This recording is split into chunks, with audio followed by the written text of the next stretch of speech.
Bismillahirrahmanirrahim. Alhamdulillahirabbil alamin wassalatu wassalamu ala asyrafil anbiya'i wal mursalin wa ala alihi washabihi ajmain. Rabbi shrah li sadri wa yassir li amri wahlul 'uqdatam min lisani yafqahu qawli.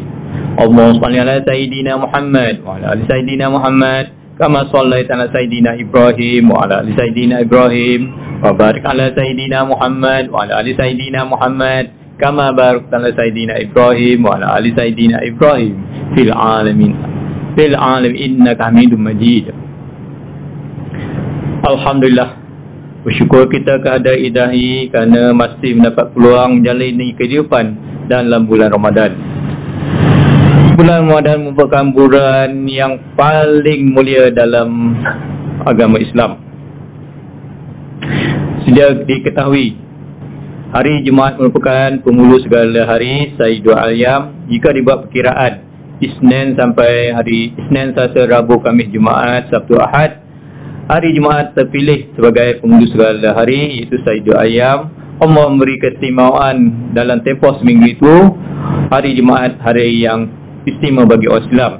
Tapi mengikut perkiraan bulan Ramadan merupakan penghulu segala bulan. Perkiraan daripada Muharram hingga Zulhijjah, ya, Ramadan merupakan penghulu segala bulan.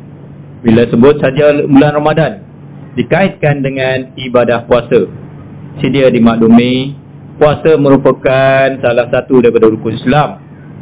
Bagi orang Islam yang telah cukup syarat perlu menjalani ibadah puasa sebulan Ramadan. Dalilnya terdapat di dalam Al-Quran. A'udzubillahi minasyaitonir rajim. Bismillahirrahmanirrahim. Ya ayyuhallazina amanu kutiba alaikumusiyam kama kutiba alal ladzina min qablikum la'allakum tattaqun. Dalam ayat tersebut menyatakan kewajipan melakukan ibadah puasa, ya. Apabila kita dalam melakukan ibadah puasa, selangsung seseorang itu akan tergolong dalam golongan orang yang bertakwa. Puasa adalah ibadah yang wajib yang mendatangkan infak yang besar kepada seseorang. Dalam tempoh sebulan Ramadan perlu diingat, kita menjalani ibadah puasa dengan keadaan yang terbaik. Bukan saja kita memahami istilah puasa, tapi penghayatan tentang ibadah puasa tersebut sedia dipahami. Puasa merupakan ibadah yang utama dalam tempoh bulan Ramadan. Puasa ialah menahan diri pada makan dan minum dan perkara-perkara yang membatalkan puasa mulai terbit fajar hinggalah terbenam matahari.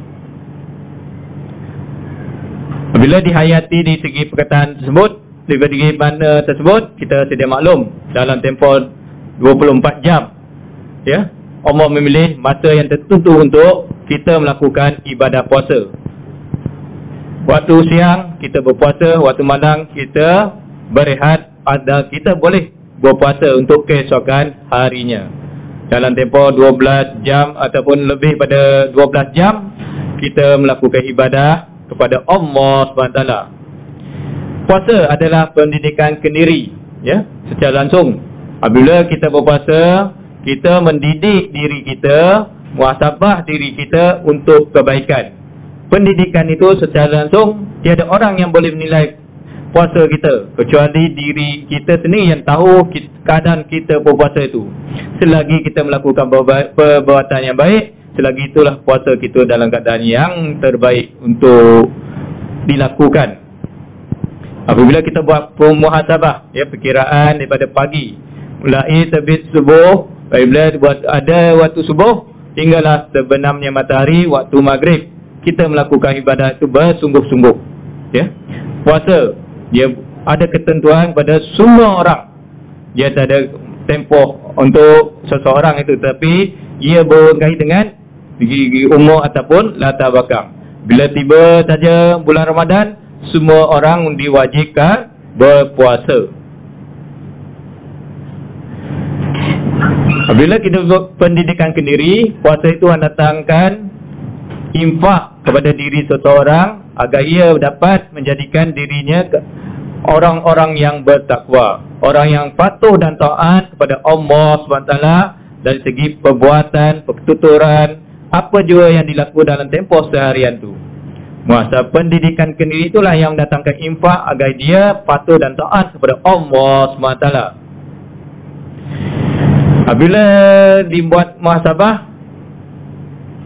puasa itu dari segi perbuatan, untuk kebaikan bersama, untuk kebaikan tambahan, dilakukan juga perkara yang mendatangkan manfaat, iaitu melakukan sunnah, perkara-perkara sunat yang perlu ditambah baik dalam ibadah puasa yang khusus itu.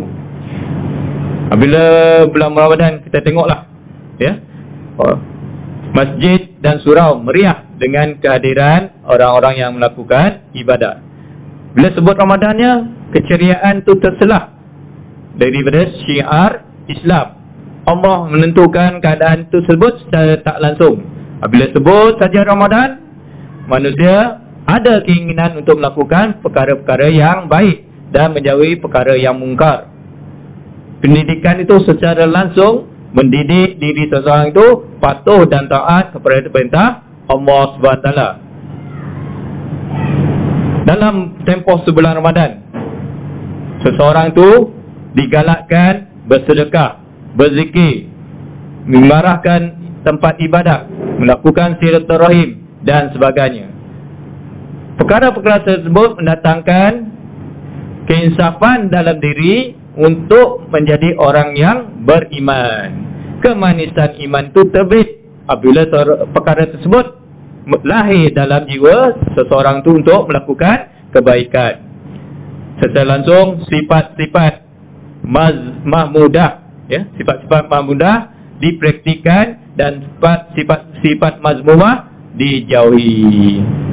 Ya, perkara-perkara yang datangkan manfaat dalam diri seseorang itu untuk mendekatkan diri kita kepada Allah SWT. Ibadah puasa sepanjang bulan Ramadan.